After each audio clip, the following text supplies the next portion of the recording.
tayo po ay nagpapatuloy sa ating topic na gratitude, no? Gratitude or pagpapasalamat. Pusong mapagpasalamat. Amen po. Nagpapatuloy po ang ating topic for this month, gratitude or pagpapasalamat.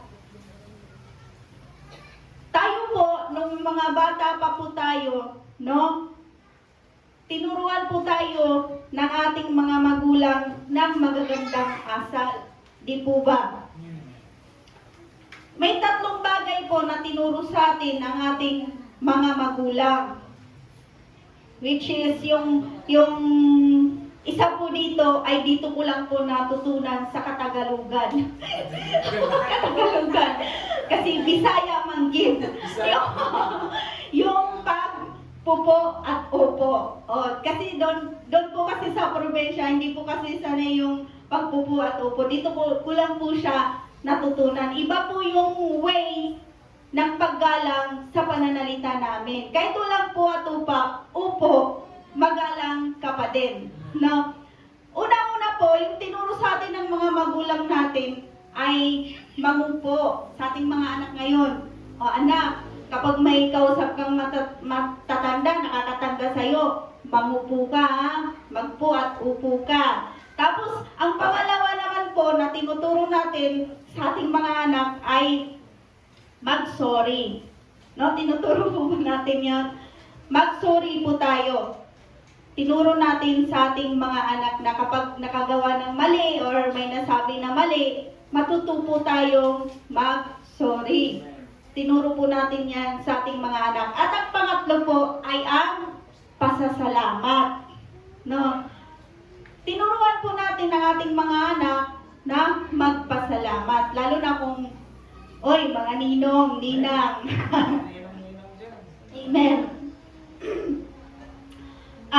Kapag nakakatanggap ang ating mga anak, tinuturuan po natin sila na magpasalamat. Ito po ay mabuting bagay. Mabuting katuruan na tinuturo natin sa ating mga anak na which is paglaki nila ay kanilang ma-adapt, no, hanggang sa paglaki nila. So, salamat po sa Panginoon sa atin sa pinagkalooban niya tayo ng mga anak na tayo ang nagtuturo sa ating mga anak ng mabubuting asal.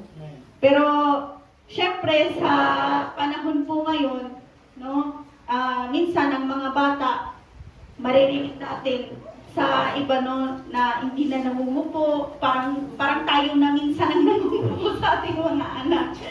Ganun po. Pero ganun pa man, ang ating mga anak, kapag patuloy po natin na tinaniman sila ng salita ng Diyos, praise, ayaw po sa akin ng mic. So, ayan, praise God.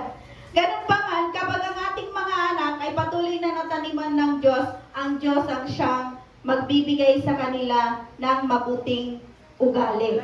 Amen po, purihin ang Panginoon. So, ang ating pong topic for today, gratitude, ay makikita po natin dito sa awit 100:1-5. Ayan.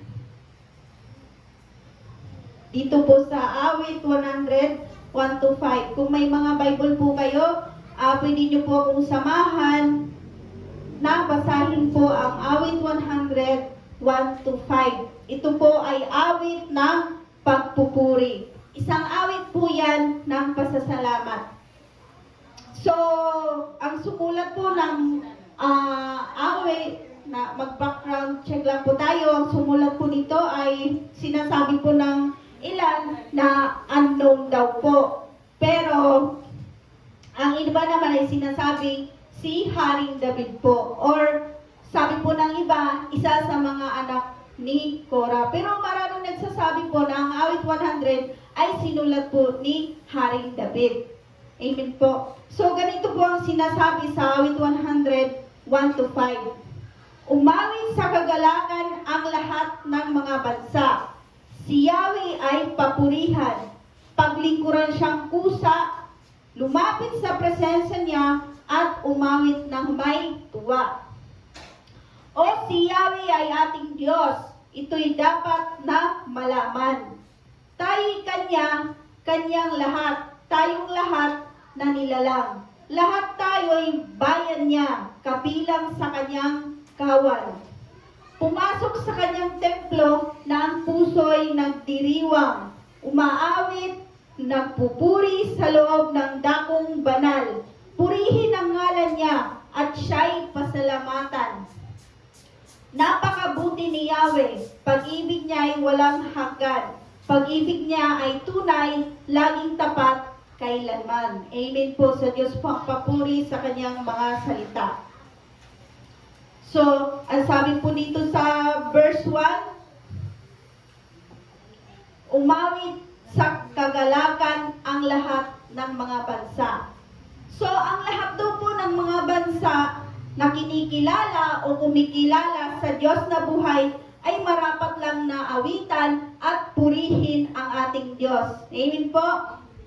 Sapagkat sa presensya niya ay may kagalakan, may kasiyahan, at may kapayapaan. Amen? Sino po ba dito ang naniniwala sa presensya ng Panginoon ay may kapayapaan, may kagalakan? Amen? So, salamat sa Panginoon dahil nararanasan natin ang kanyang presensya sa oras na ito. Amen? Sino dito ang naranasan ng presensya sa oras na ito? Hallelujah, Jesus! Kung ikaw ay nandito ngayon, na ang puso ay naghahanap sa Diyos at nagpapasalamat ka sa lahat ng ginawa niya para sa iyo sa mga nagdaang mga araw, oras, buwan, at ito na nga, matatapos ng 2024, no? Buo pa ang pamilya mo at ang samahan nyo ay matatag, matibay, then you are to be grateful. Amen po? Grateful po tayo. Kahit na minsan itong 2024 ay hindi naging madali sa iba para sa atin dahil bawat isa po sa atin ay may kanya-kanya po tayong istorya ng buhay. Amen po? Meron po tayong kanya-kanyang istorya ng buhay na mga pagsubok, suliranin, iba't ibang mga problema. Itong 2024. Mga karamdaman man yan, nakaranas man po tayo ng karamdaman, kasakitan, pero dahil tayo ay may Kristo sa buhay, naniniwala tayo na hindi tayo pababayaan at iiwanan ng Diyos. Amen po, kaya we are grateful. Amen? Dahil po ang ating pinaglilingkuran ng Diyos ay tapat at buhay.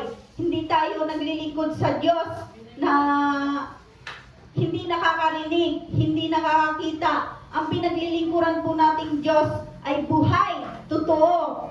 Amen po, nakakarinig, nakakakita. At ang pag-ibig niya ay tunay, tapat at magpakailanman. Kaya, we are super grateful. Dapat tayong nagpapasalamat sa ating Panginoon. So, ang pagpapasalamat po ay isa po itong choice. No? Choice po natin yan. Naniniwala po ba kayo doon? Ang pagpapasalamat ay isang choice. Choice natin yan. Kung paano tayo tutugon sa bawat sitwasyon ng ating buhay o mga pangyayari sa ating buhay, maganda man o hindi. Amen po. Choice po natin yan sa bawat sitwasyon na nangyayari sa ating buhay. Choice po natin kung magiging grateful tayo or magiging ungrateful tayo. So, nasa sa atin po yan. Pero kung ikaw ay bitter ba?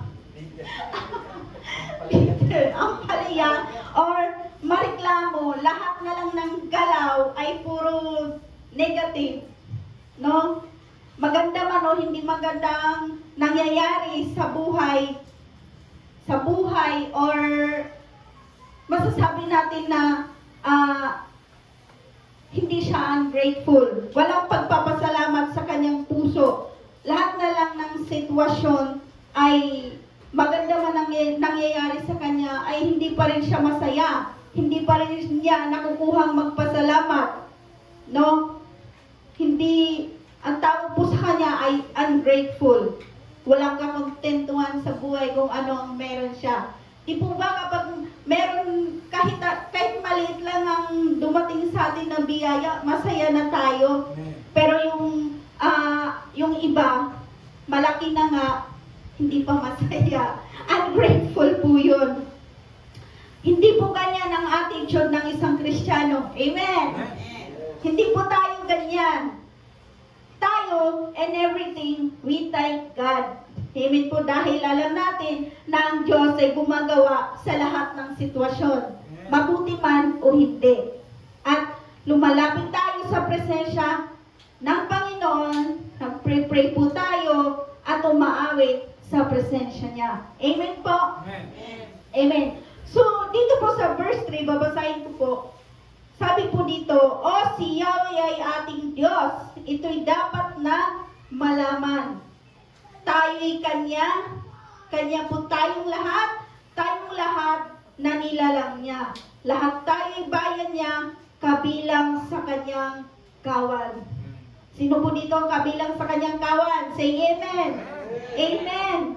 Kaya po tayo nakakapagpuri at umaawit, nakakapagpasalamat dahil alam nating may Diyos.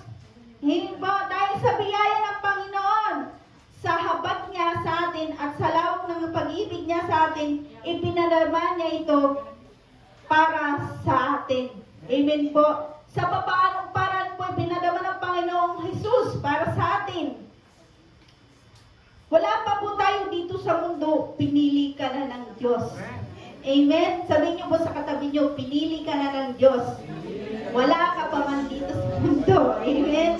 Pinili ka ng Diyos. Bawat isa po sa atin ay may plano na si Lord. Amen po? Bawat isa sa atin, wala pa man tayo dito sa mundo. Hindi pa nag-meet ang ating mga magulang. Ay may plano na po si Lord sa buhay ng bawat isa sa atin. Amen? Hallelujah. Ikaw na unworthy. O tayo na hindi karapat-dapat. No? Pinili tayo ng Diyos. Ano ang pinantubo sa atin? Ito lang naman ang pinantubo sa atin. Hindi tayo karapat-dapat, hindi tayo unworthy. Si Jesus lang naman. At si Jesus Christ, isinilang dito sa mundo. Ayan, kaya tayo nakakapag-celebrate ng Christmas dahil pinanganak siya na may mission dito sa mundo. Ano po ang mission niya dito sa mundo? Ang mamatay lang naman para sa lahat ng mga taong makasalanan. Amen po. Ikaw at ako, para ikaw at ako, tayong lahat ay maligtas. At hindi lang yan, sa pagkamatay ng ating Panginoong Jesus, marami tayong mga benefits. Amen po. Tayo na hindi karapat-dapat, sinilang ang Panginoon, may mission dito sa mundo para mamatay, para iligtas tayo sa kapahamakan ng impyerno. Karapat-dapat po ba tayo? Hindi. Pero pinili ka na ng Diyos para sa Kanyang kawan. At hindi lang po dahil tayo iligtas sa kapahamakan ng impyerno. Ang pagkamatay po ng ating Panginoong Jesus ay nagkaroon pa po tayo ng benefits. No? Mga benefits na natanggap natin sa Kanya. So bakit pa po tayo magko-complain? Minsan ganyan po tayo, nagko-complain pa po natin. Di po ba? Kung may mga Kristiyano mang ganito, siguro hindi ayos ang relasyon niya sa Diyos. Amen po. Kasi kung may totoong ugnayan ka sa Diyos o relasyon sa ating Panginoon, hindi ka magiging mareklamo. Di po ba? Kung ikaw ay totoong Kristiyano, totoong may ugnayan sa ating Panginoong Diyos, may relasyon ka, hindi ka magiging mareklamo. Hindi ka compare ng compare dahil ayaw po nun ng Panginoon sa iba. Or hindi po tayo mainggitin sa lahat. Dahil lang Panginoon po ay nasa iyo. Amen po, kapag ang Panginoon ay nasa sayong buhay, kapag totoong may relasyon ka sa ating Panginoon, hindi po tayo ganito, hindi po tayo mainggitin, hindi po tayo compare, kasi kung ano ang meron ka ngayon sa buhay mo, you are ungrateful. Kasi ang Panginoon ay sapat at higit pa sa ating mga buhay na nasa atin. Amen po. So kung nakikita mo yung iba na umuunlad ang buhay, o di kaya naman ay maganda ang takbo ng mga career, hello, mga career, ano, masasabi lang natin sa Panginoon na, Lord, sabi po ninyo, kami po ay pinasagana mo na, pinaunlad. Amen po. Lagi tayong meron po tayong panghahawakan kanyang mga salita. Kailangan may mga salita po tayo ng Diyos na pinangahawakan. Marami po siyang mga pangako sa atin. Kaya kung tayo ay nakaranas ng halimbawa mga insecure sa iba, lagyan mo ang isip mo at puso mo ng salita ng Panginoon. Amen po. Para hindi po tayo maging ganon. Dahil we are blessed. Pinagpala na po tayo ng Diyos. Amen. Kapag may Jesus ka sa puso, sa buhay mo, pinagpala ka na ng Diyos. At yan ay panampalatayanan mo at panghawakan. We are highly favored. Charito. No? Through Jesus Christ. Pinagpala tayo ng Diyos through Jesus Christ. Yung tawagin lang tayong mga anak ng Panginoon o binilang niya tayo sa kanyang kawan ay napakalaking biyaya na po ito sa atin. Amen po? Ang sabi po dito sa huli sa verse 3, lahat tayo bayan niya, lahat ng tumanggap sa Panginoon at kabilang tayo sa kanyang kawan. Amen po. Salamat sa Panginoon dahil ibiling lang niya po tayo sa kanyang kawan. At dito po sa verse 4, ang sabi po dito, pumasok sa kanyang templo na ang puso'y nagdiriwang, umaawit, nagpupuri sa loob ng dakong banal, purihin ang ngalan niya at siya'y pasalamatan. Amen. Sino po dito ang excited every Sunday? Kapag araw ng Sunday, excited. Amen. Kayo po ba yun? Excited ka kasi tutungog ka sa tahanan ng Diyos, sa simbahan. Amen. Makikita mo si sister na maganda. Tingnan niyo po yung mga katabi. At si brother. Lalo na ang pastor at pastora. Di po ba? Masaya tayo kapag nagkikita-kita, no? Pero higit sa lahat, masaya tayong nagsasama-sama para purihin, sambahin, at pasalamatan ang ating Panginoon. Amen? Dahil sa loob ng isang linggo, tayo iningatan, ginabayan, sinamahan, at pinagpala ng Diyos. Kaya umaawit tayo, nagpapasalamat tayo sa ating Panginoon. Amen. Kaya marapat lang na magbalik tayo ng pasasalamat sa Diyos, ano man ang naging sitwasyon natin sa ating mga buhay. Dahil sabi po sa kanyang mga salita, sa talata, and every circumstances, give thanks to the Lord. Amen po. Dahil po ito ang kalooban ng ating Panginoon. Na lagi tayong magpasalamat, ano man ang pinagdaanan natin nung mga nakaraang araw. Lagi po tayong magpasalamat dahil yun po ay kalooban ng ating Panginoon. Be grateful every day. Malalaman po natin ang taong grateful, masaya, dahil kontento na siya sa buhay na kung ano ang meron siya. At makikita mo sa itsura niya. Pakitingnan niyo nga po inyong mga katabi. Yan, makikita po sa itsura ang isang grateful na tao. Masayahin. Amen po. Wala pong wrinkles. Wrinkles. Wrinkles talaga eh. Amen. Joke lang po. Glowiness. So ang sakrito po ng masayang buhay ay maging grateful po tayo. Amen. Kahit ano man ang mga nangyayari o sitwasyon o dumadating sa ating mga pagsubok, maging grateful po tayo, magpasalamat tayo sa ating Panginoon dahil alam natin si Lord ay gumagawa sa lahat ng bagay. Amen po sa mga nagpamahal sa Kanya. So dito po tayo sa verse 5, tumakot na po tayo dito sa verse 5 at sabi po dito, napakabuti ni Yahweh, pag-ibig niya ay walang hanggan, pag-ibig niya ay tunay, laging tapat, kailanman. Amen.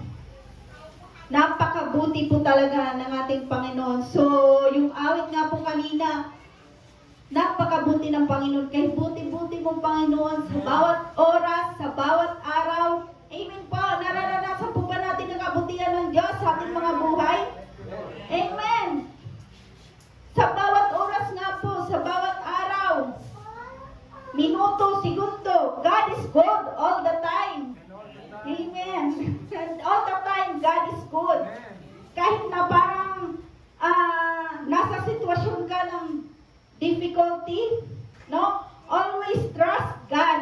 Hindi kanya pababayaan. Hindi binigay sa'yo ni Lord kung hindi mo kaya. Maybe kapag binibigyan tayo ni Lord ng mga pagsubok, dinidevelop po niya tayo. Ang Diyos po ay mabuti, siya ay tapat magpakailanman. Hindi porke nakakaranas ka ng mga pagsubok o suliranin ng buhay, ay pinababayaan ka na ng Diyos. He loved us so much. Amen. Mahal na mahal po tayo ng ating Panginoon.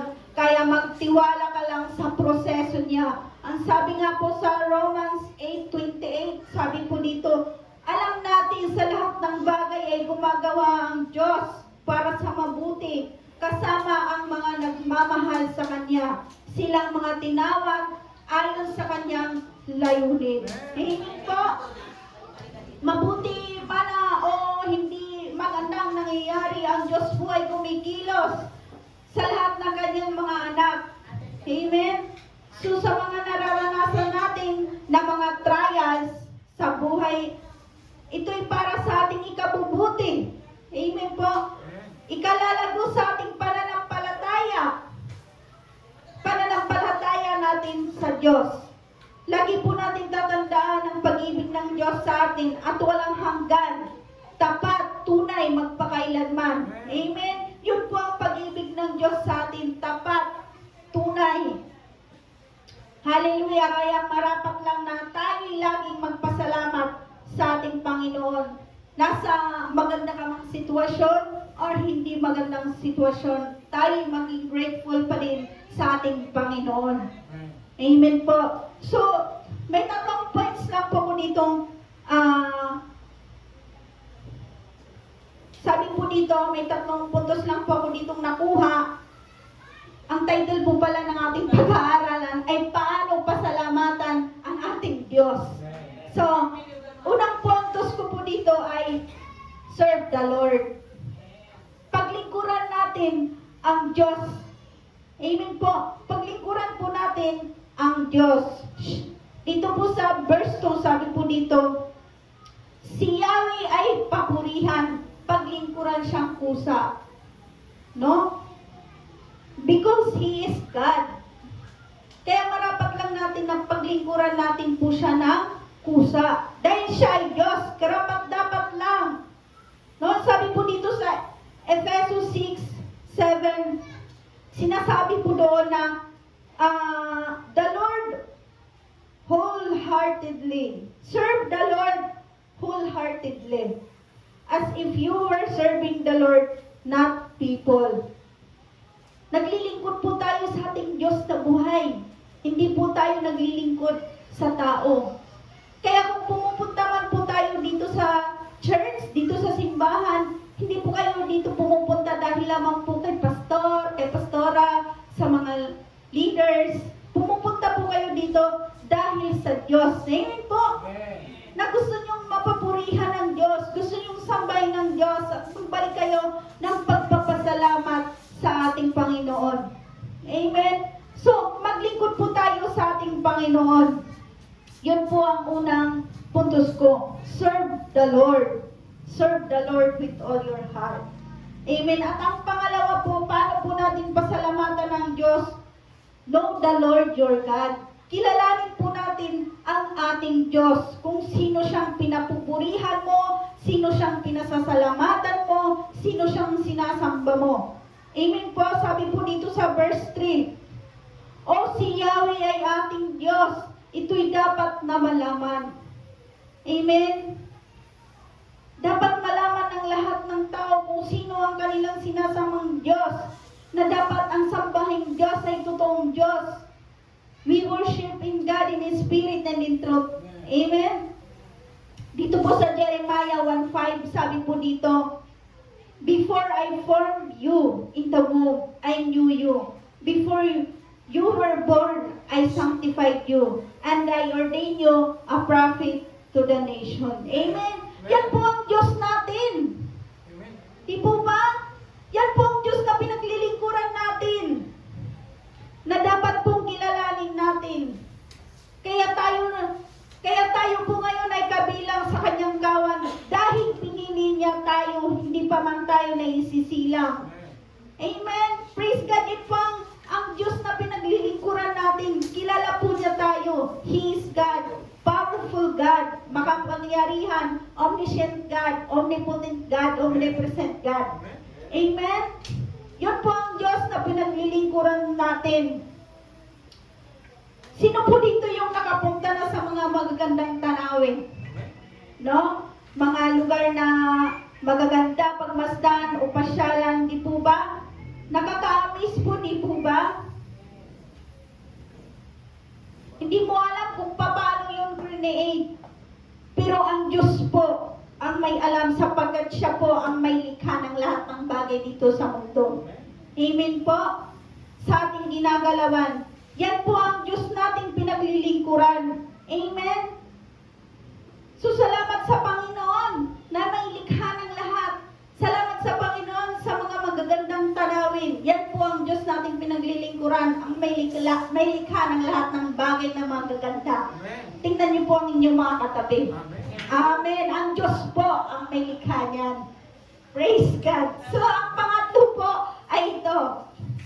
Paano pasalamatan ng Diyos? By praising and worshiping Him. By praising and worshiping Him. Sa pamamagitan ng pag-awit natin at pagpupuri, pagpapasalamat sa Diyos. Sabi nga po dito sa verse 4, umaawit ng pupuri. Purihin ang ngalan niya at siya'y pasalamatan. Amen. Sabi po dito sa Psalm 106 verse 1, purihin si Yahweh, pasalamatan siya sa kanyang kabutihan, pag-ibig niya'y tunay, laging tapat, kailanman. Amen?